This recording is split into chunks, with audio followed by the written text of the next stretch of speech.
All right, welcome to a deep dive into Hong Kong neighborhoods. I know you're thinking about moving there and you really want to get a feel for each area before making a decision. So we've got some articles and resources you've shared with us, and we're going to kind of use those to explore all the different options. Yeah, and what's really interesting about Hong Kong is that it's not just one city, right? It's almost like a collection of these distinct little villages. So you've got everything from bustling social scenes to family-friendly havens to, kind of tranquil escapes, all within a relatively small area. Yeah, that's awesome. So we'll cover a pretty wide range, starting with the mid-levels, then we'll head up to the peak. We'll also take a look at Wan Chai, Repulse Bay, Sai Kung, and Discovery Bay. And then finally, we'll venture out to Kowloon Tong and even hop over to Llama Island for a bit. Yeah, it's all about getting a sense of the vibes, right? The hidden gems, the kind of things you wouldn't find in a typical guidebook. Exactly. So let's start with mid-levels, which I know is a popular choice for expats. It's famous for its nightlife, especially in areas like Soho and Lan Kwai Fong. So what's the atmosphere like there, let's say, on a Friday night? Okay, picture this. You're strolling down Staunton Street, and there's just this buzz in the air. You got all these trendy bars like the Old Man, which is known for its Ernest Hemingway-inspired cocktails, and then there's live music spilling out onto the streets. It's just a really cool mix of locals and expats. Everyone's out to have a good time. Sounds like my kind of Friday night.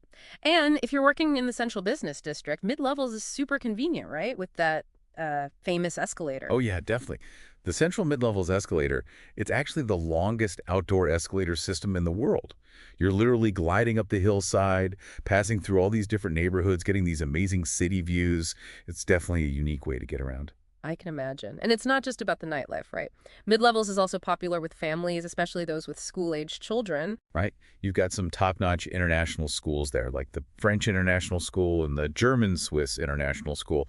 And for a bit of green space, you've got the Hong Kong Zoological and Botanical Gardens, which is a nice escape from all the hustle and bustle. Yeah, that's awesome. Okay, so we've got nightlife, we've got convenience, we've got a bit of nature.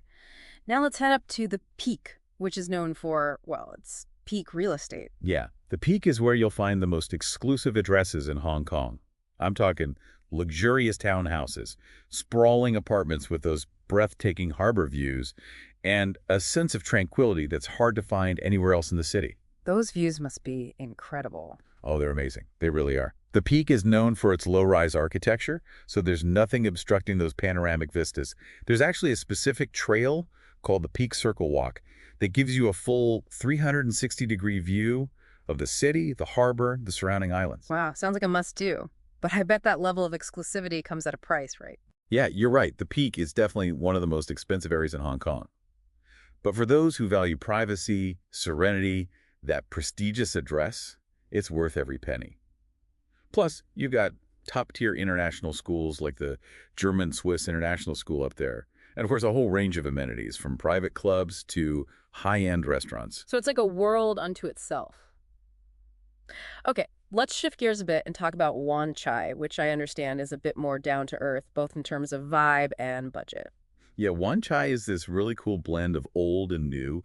You'll see these modern skyscrapers towering over traditional markets and historic buildings. It's dynamic, it's energetic, it's got a bit of a gritty edge. Yeah, I can picture it. Yeah. What kind of housing options can you find in Wan Chai? It's a real mix, actually. You've got everything from stylish serviced apartments like Lopolis to more traditional walk-up buildings. So you can find something to fit most budgets, and you're still within walking distance of the central business district. That's great, so you're not sacrificing convenience. And I read that Wan Chai also has a bit of a cultural side, which is interesting considering its reputation for nightlife. Oh, absolutely. Hmm. You've got the Blue House Cluster, which is this historic tenement building that's been beautifully preserved. And then you've got the Hong Kong Art Center, which hosts exhibitions, performances, film screenings. It's a neighborhood that's full of surprises. Cool. All right, now for all the families out there, let's talk about Repulse Bay, which is known for its, well, its beach. Yeah, Repulse Bay is a haven for families, especially those with young children. The beach is a major draw, of course. Soft sand, clear water, stunning views of the South China Sea. It's the perfect place to spend a weekend afternoon. And it's got that family-friendly vibe, right? Oh, absolutely. It's Yeah. very safe. There are plenty of open spaces for kids to run around. Huh. And you've got great international schools nearby, like the Hong Kong International Schools and the Canadian International School. Plus, there's the Repulse Day Arcade, which has a mix of shopping, dining, entertainment for the whole family. So it really caters to that lifestyle. Okay, let's venture out of the city center a bit and explore Sai Kung, which is often called the back garden of Hong Kong. Ah, Sai Kung. That's all about that laid-back seaside lifestyle. It's where you go to escape the city crowds, breathe in the fresh air, reconnect with nature. Sounds peaceful. What kind of activities are popular there? Oh, you've got hiking trails winding through lush country parks, stunning beaches like Tai Long Wan, clear waters that are perfect for kayaking and sailing. It's a real paradise for outdoor enthusiasts. And I've heard the seafood is incredible. Oh yeah, Sai Kung is famous for its fresh seafood restaurants. One of the most popular is Sing Ki Seafood Restaurant. You Yeah. can actually pick your fish right from the tanks. They're known for their steamed fish, which is a classic Hong Kong dish. That's an experience. All right, this next one is intriguing. Discovery Bay, a car-free zone. I'm picturing a very different pace of life there. Yeah, Discovery Bay is really unique in that cars are banned, which creates this incredibly safe and relaxed environment. It's a popular choice for families with young children because kids can just roam freely, ride their bikes, just be kids, you Yep. know? So it's all about that resort-style living. Yeah, it has a very resort-like feel. Yeah. You got beautiful beaches, lush greenery, a marina, and a whole range of amenities like swimming pools and golf courses, like a little slice of paradise, and it's just a 30-minute ferry ride from Central. That's amazing.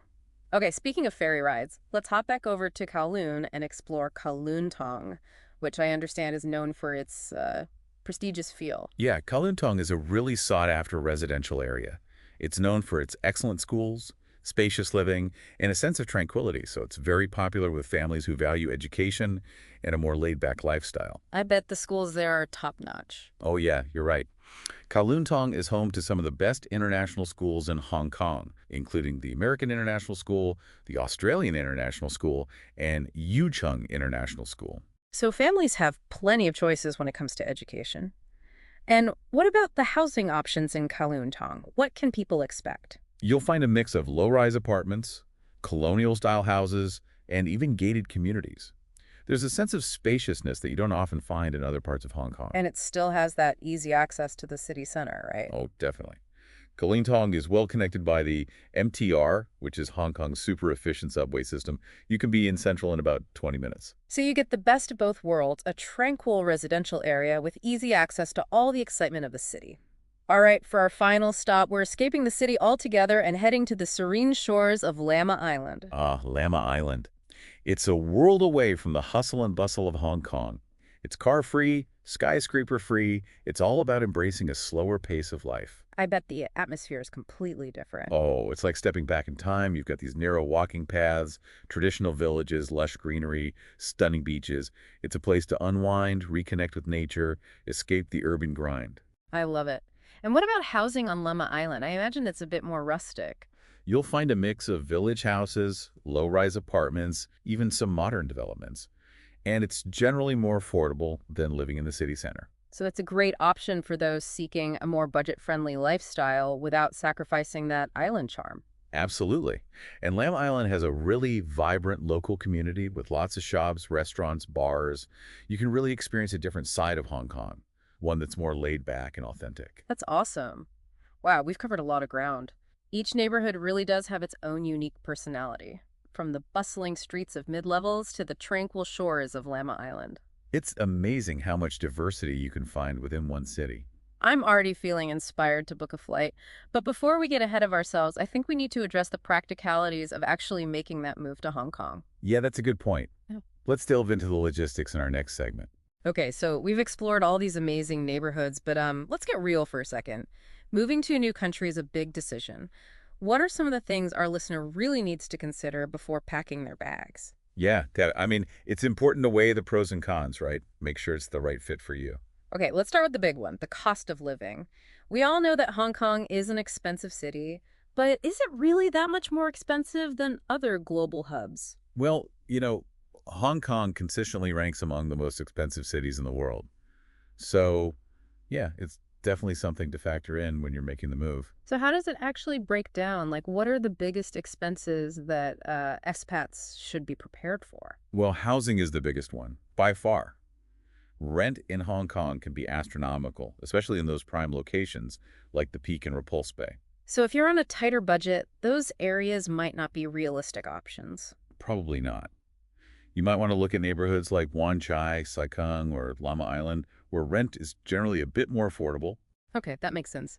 What about other expenses like groceries, transportation, entertainment? How do those compare?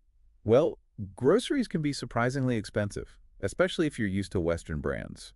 Imported goods tend to come at a premium. So it's a good idea to, embrace the local markets and try some new things. Oh, absolutely. You'll find amazing fresh produce and local specialties at much more affordable prices. That's great.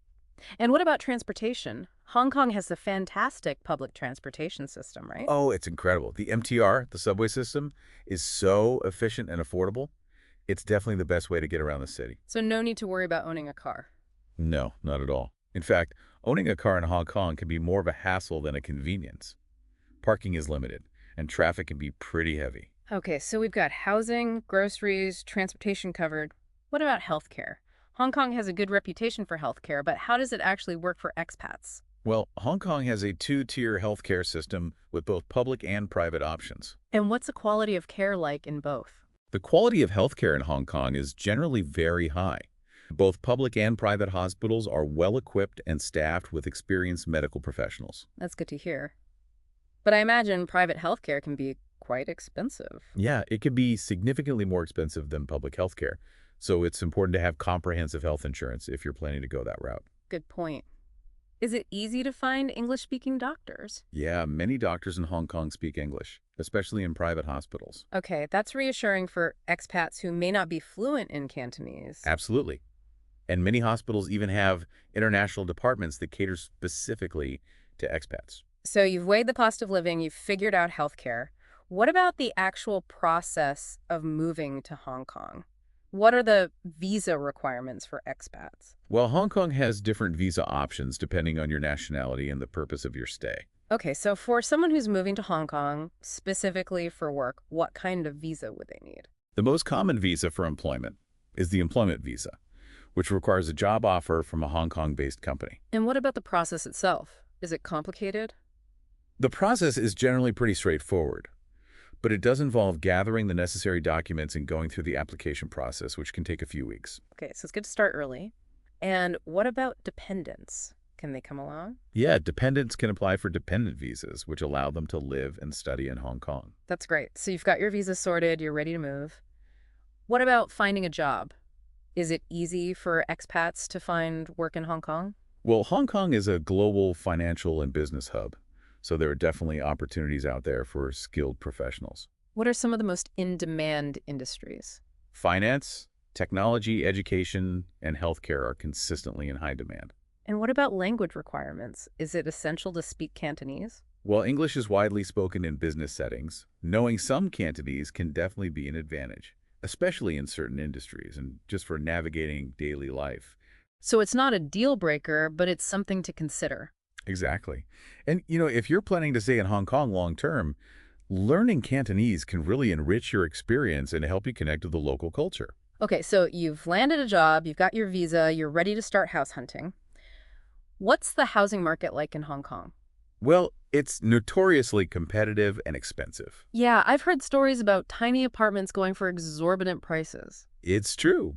Space is at a premium in Hong Kong, so be prepared to adjust your expectations a little bit. Any tips for finding a place to live in such a competitive market? Start your search early, work with a reputable real estate agent, and be prepared to make quick decisions. Okay, so be decisive. And is it more common to rent or buy in Hong Kong? Renting is definitely much more common for expats, especially those who are on shorter assignments. Makes sense. Okay, so you found a place to live, you're settling in. Now, what about making friends and building a social life? Is it easy for expats to connect with people in Hong Kong? Oh yeah, definitely. Hong Kong has a large and vibrant expat community, so it's relatively easy to meet people who are in the same boat as you. What are some good ways to connect with other expats? There are tons of expat groups and clubs catering to different interests and nationalities. There are also plenty of social events and networking opportunities. And what about connecting with locals? Hong Kongers are generally very welcoming and friendly. You can meet people through work, hobbies, or even just by striking up conversations, at your local coffee shop. So it's all about putting yourself out there. Exactly. Don't be afraid to step outside your comfort zone and engage with people. All right, we've covered a lot of the practical information, but let's not forget about the fun stuff. What are some must-do activities and experiences in Hong Kong? Oh, Hong Kong has something for everyone, whether you're into hiking, shopping, dining, or exploring its rich culture. Okay, so for our listener who loves the outdoors, what are some of the best hiking trails? Well, Dragon's Back is a classic. It's got stunning views of the coastline. Another great option is Lion Rock, which offers panoramic city views. Wow, I need to check those out. And what about for someone who's more of a foodie? What are some must-try dishes? Oh, Hong Kong is a culinary paradise. You absolutely have to try dim sum, which is a Cantonese tradition of small plates served in bamboo baskets. Ooh, dim sum. What's a good place to experience authentic dim sum? Lin Hung Tea House in Central is legendary. It's been around for over a century and is known for its traditional atmosphere and delicious dim sum. I'm adding that to my list. And what about shopping? Hong Kong is a shopper's paradise, right? Absolutely. You'll find everything from luxury brands to independent boutiques to street markets. What are some of the best shopping areas? Causeway Bay is a great place to start. It's a bustling shopping district with a mix of high-end department stores and smaller shops. And what about for someone who's looking for something a bit more unique or offbeat? The Temple Street Night Market is a must-visit. It's this vibrant and chaotic market where you can find everything from souvenirs to clothing to electronics. Sounds like an adventure. And what about Hong Kong's cultural scene? What are some of the must-see sights and attractions? Well, the Big Buddha on Lantau Island is a must-see. It's this giant bronze statue that sits atop a mountain and offers breathtaking views. Wow. And what about something a bit more off the beaten path? The Qilin Nunnery is a beautiful and serene Buddhist temple complex.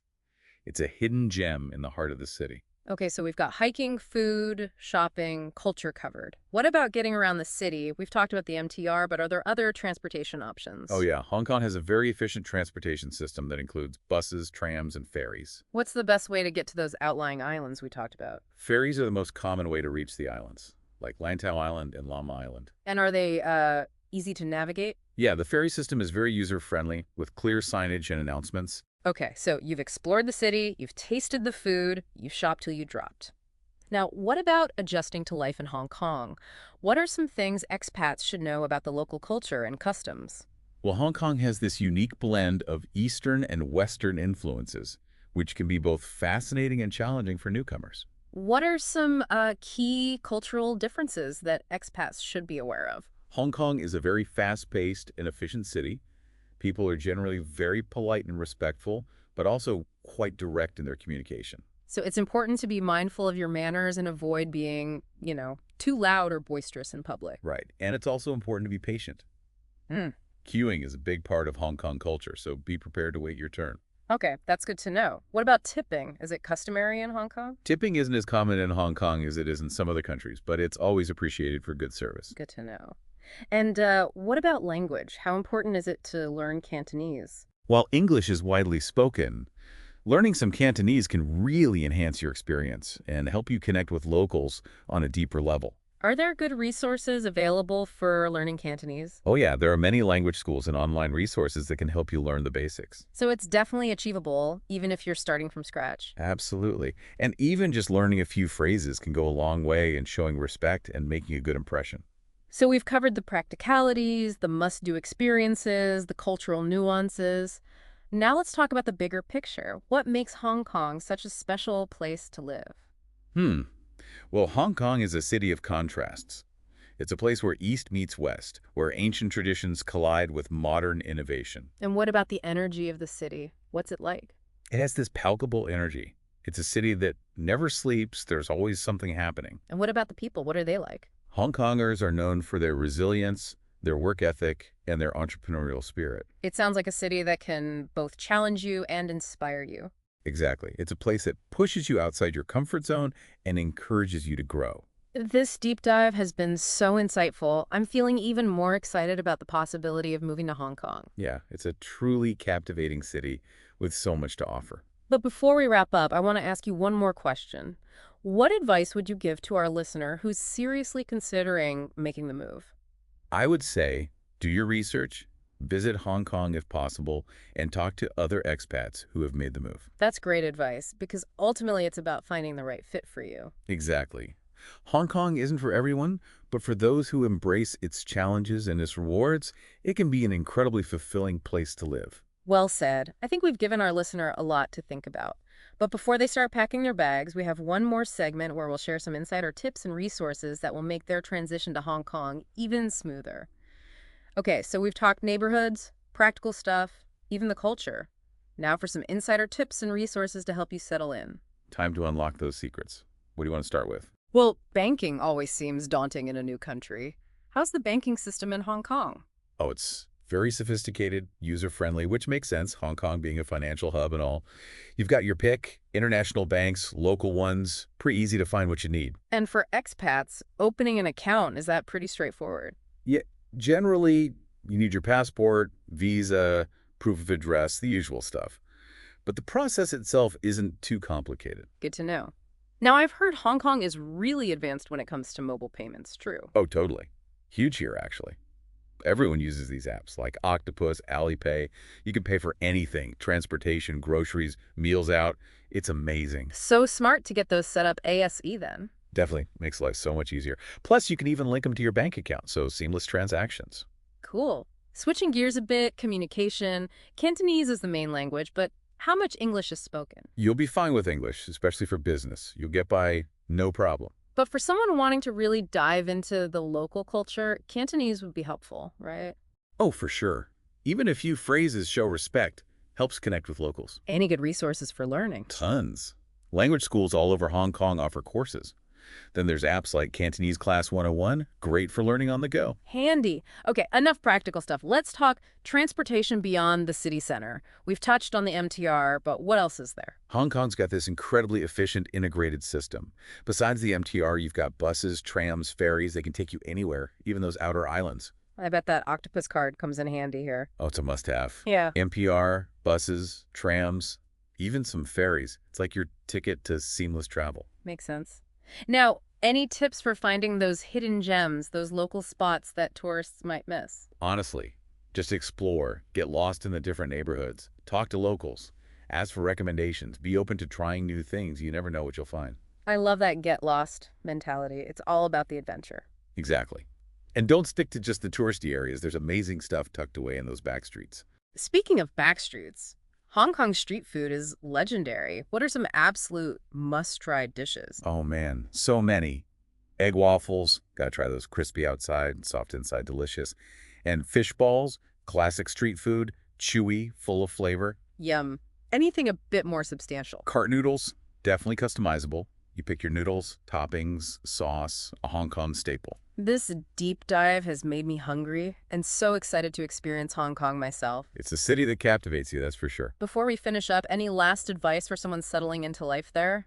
Be ready for fast-paced, dynamic, Yeah. it's constantly evolving, things move quickly. That's Hong Kong. So embrace the energy, be adaptable, go with the flow. Exactly. Yeah. And most importantly, be open to new experiences.